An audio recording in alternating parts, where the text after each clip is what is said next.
Bienvenidos a su canal Un Corazón para Cristo. El día de hoy estaremos dando ya, completando nuestro estudio, meditación del tabernáculo con el último lugar y el último elemento que es el lugar santísimo y el arca del pacto. El día de hoy estaremos escuchando las instrucciones, cómo Dios le dijo a Moisés que debía de construirse el arca del pacto.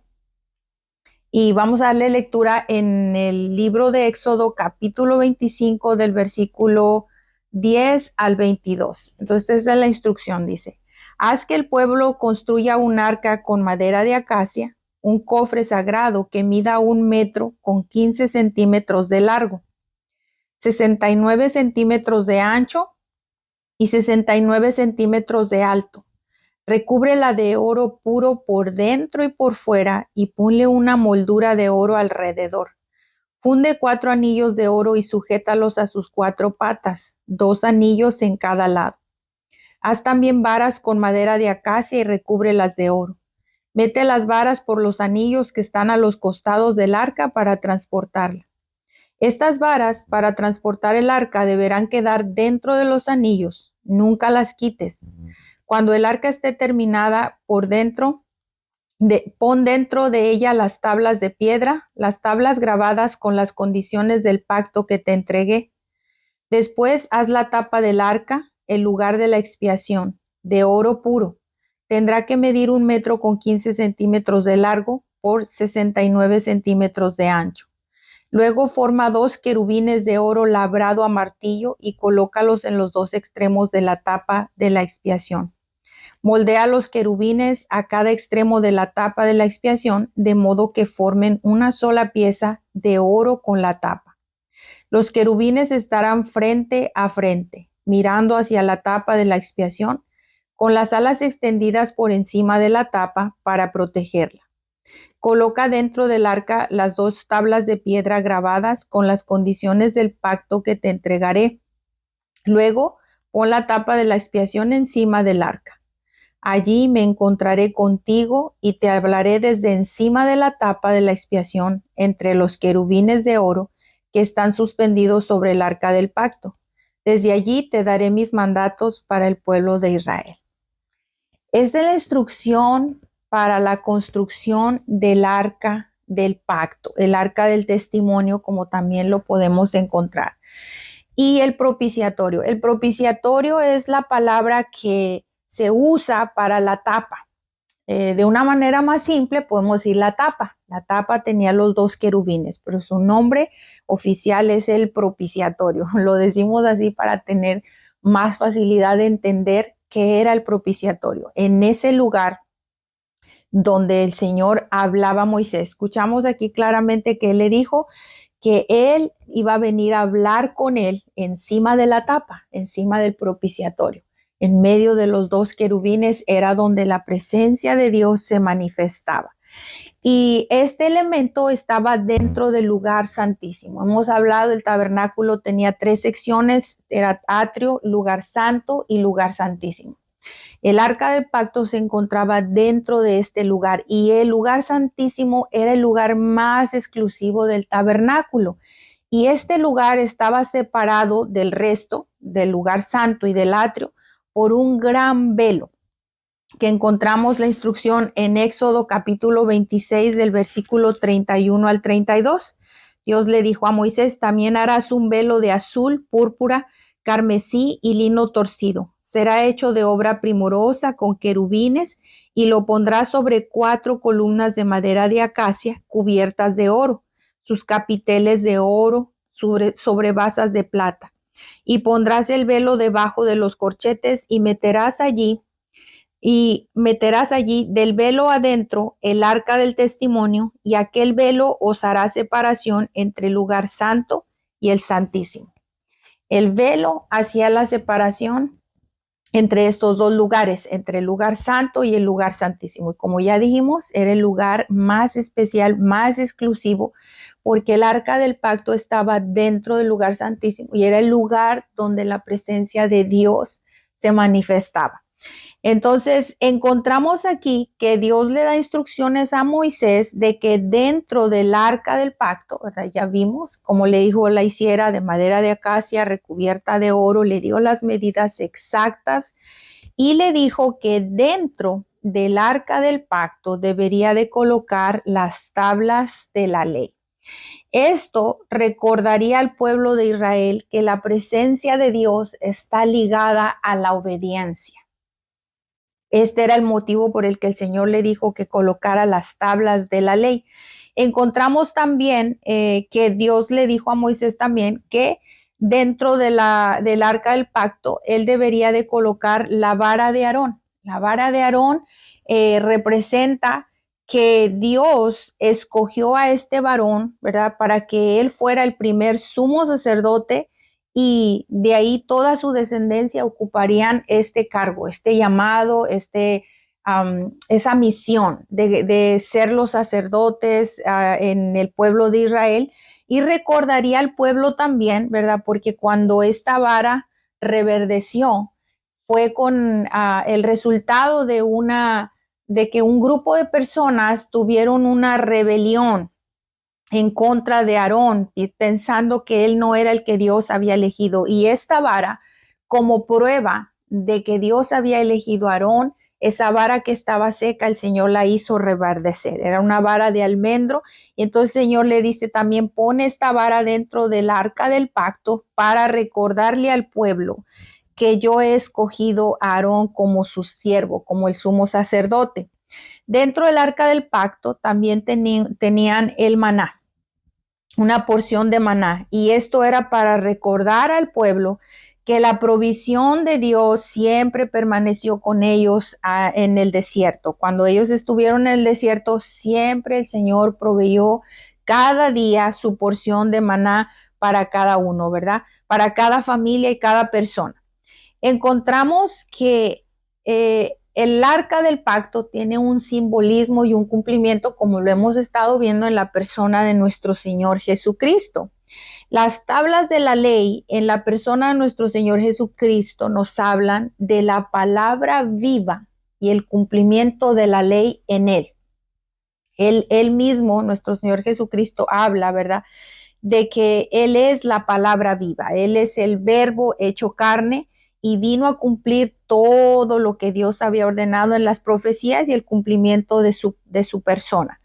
La vara de Aarón representa y simboliza y es un cumplimiento en nuestro Señor Jesucristo. En la carta a los Hebreos nos enseña que Jesús es nuestro sumo sacerdote, escogido y resucitado. Él tiene el papel de ser el sumo sacerdote delante de Dios. El maná nos recuerda que nuestro Señor Jesucristo es el pan de vida que alimenta al creyente. No, ahora no solo físicamente, como sucedió en ese tiempo con el maná, sino que ahora nuestro Señor Jesucristo es nuestro pan de vida para la eternidad, completamente, todos los días y hasta el día que podamos estar en la presencia del Señor. El propiciatorio, vamos a ver qué es lo que, ¿verdad? Dentro del arca del pacto vimos todo lo que se encuentra, el simbolismo, el propiciatorio, ya vimos que dentro, sobre ella es la tapa, se encuentran los querubines, ¿verdad? Y el sumo sacerdote, una vez al año, cuando se hacía la expiación, él entraba y colocaba dentro del arca del pacto, ¿verdad?, la sangre del sacrificio que se había hecho como expiación, como un acto, ¿verdad?, para representar que el pueblo había sido limpiado, había sido redimido, y era ese lugar donde él entraba. Él podía entrar solamente una vez al año porque Dios dio la instrucción que el día de la expiación se realizaba cada año. Entonces el sumo sacerdote entraba al propiciatorio y colocaba ahí la sangre del cordero, que era la representación del perdón de los pecados de todo el pueblo. La palabra propiciatorio viene del hebreo caporet, que significa cubrir o expiar. Jesús es nuestra propiciación. A través de nuestro Señor Jesucristo es que nosotros somos cubiertos, somos expiados, somos perdonados, ¿verdad? El velo simboliza a nuestro Señor Jesucristo, ¿verdad? Porque dice que el velo fue hecho, vimos, ¿verdad? Que está hecho de lino torcido con los colores azul, púrpura y carmesí. Y ellos representan la naturaleza humana, la realeza de nuestro Señor Jesucristo, su muerte y su sacrificio. Cuando el velo se rasgó en Mateo, vamos a ver esta escritura, Mateo capítulo 27, versículos 50 y 51. Vamos a darle lectura aquí. Mateo capítulo 27, versículo 50 y 51. Vamos a darle lectura. Dice, entonces Jesús volvió a gritar y entregó su espíritu.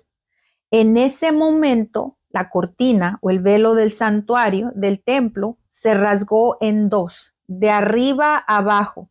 La tierra tembló y las rocas se partieron en dos. En ese momento, cuando el velo se rompe de arriba hacia abajo, que tiene este simbolismo, se restaura la separación que había sucedido en Génesis, en capítulo 3, versículo 23 y 24. Vamos a ver qué fue lo que sucedió. Génesis capítulo 3, versículo 23 y 24. Así que el Señor Dios los expulsó a Adán y a Eva del jardín de Edén y envió a Adán a cultivar la tierra de la cual él había sido formado. Después de expulsarlos, el Señor Dios puso querubines poderosos al oriente del jardín de Edén y colocó una espada de fuego ardiente que destellaba al moverse de un lado a otro, a fin de custodiar el camino hacia el árbol de la vida. Esta separación que sucedió en Génesis, que acabamos de escuchar que Dios les dijo tenían que dejar el jardín del Edén, se restaura cuando el velo se rompe. Este es un simbolismo que nosotros tenemos ahora acceso, tenemos entrada a través de nuestro Señor Jesucristo a la presencia de nuestro Padre Celestial nuevamente. Durante todo ese tiempo Dios dio instrucciones cómo podíamos acercarnos a Él, pero no fue sino hasta el sacrificio único y poderoso de nuestro Señor Jesucristo que pudimos tener una entrada totalmente nueva y restaurada, como la que existía antes en Génesis. Vamos a ver entonces el sacrificio de nuestro Señor Jesucristo que quita el pecado que nosotros hemos cargado. Vamos a verlo en Hebreos capítulo 9. Vamos a ver cómo es que Él quitó ese pecado y nos dio acceso en el momento que se rompió el velo. Hebreos capítulo 9, versículo 23 al 28. Vamos a darle lectura. Dice, y por esta razón el tabernáculo y todo lo que en él había, que eran copias de las cosas del cielo, debían ser purificados mediante la sangre de animales. Pero las cosas verdaderas del cielo debían ser purificadas mediante sacrificios superiores a la sangre de animales. Pues Cristo no entró en un lugar santo hecho por manos humanas, que era solo una copia del verdadero, que está en el cielo. Él entró en el cielo mismo para presentarse ahora delante de Dios a favor de nosotros. Y no entró en el cielo para ofrecerse a sí mismo una y otra vez, como lo hace el sumo sacerdote aquí en la tierra, que entra en el lugar santísimo año tras año con la sangre de un animal. Si eso hubiera sido necesario, Cristo tendría que haber sufrido la muerte una y otra vez desde el principio del mundo. Pero ahora, en el fin de los tiempos, Cristo se presentó una sola vez y para siempre para quitar el pecado mediante su propia muerte en sacrificio. Y así como cada persona está destinada a morir una sola vez y después vendrá el juicio. Esto quiere decir, ¿verdad?, que nuestro Señor Jesucristo rompió y limpió nuestros pecados y tenemos ahora acceso a nuestro Padre Celestial a través de Él. Como ya lo leímos aquí, el sumo sacerdote necesitaba hacerlo una y otra vez. Nuestro Señor Jesucristo una sola vez y para siempre, ¿verdad? ¿Y qué significa todo esto para nosotros? ¿Qué significa el tabernáculo? Y como ya hemos visto todos estos videos y estas enseñanzas de cada uno de los elementos que tienen un significado dentro del tabernáculo. ¿Qué significa esto para nosotros? Que de hoy en adelante el tabernáculo en el Antiguo Testamento, cumplimiento en la persona de nuestro Señor Jesucristo. Hoy nosotros tenemos una nueva vida en Cristo Jesús. Nuestros pecados pueden ser perdonados si nosotros nos arrepentimos y buscamos a nuestro Señor Jesucristo. Nosotros podemos tener ahora esa relación personal con Él restaurada por nuestro Señor Jesucristo. Así que eso es lo que significa para nosotros todo este recorrido a través del tabernáculo, es que nosotros comprendamos más, cada vez más, cómo Dios quiere acercarse a nosotros, ¿verdad? El simbolismo del tabernáculo es que Dios quería estar cerca de nosotros y quiere que nosotros estemos cerca de Él. Y a través de toda esta enseñanza, este es el único propósito, que aprendamos, que conozcamos y que vivamos realmente toda esta bendición que Dios nos ha entregado en la persona de nuestro Señor Jesucristo, cumpliendo todos los elementos que vimos ya en el tabernáculo. Entonces yo espero que toda esta enseñanza haya sido de gran bendición para tu vida, como lo ha sido para nosotros. Yo espero que sea de grande ayuda. Que Dios te bendiga.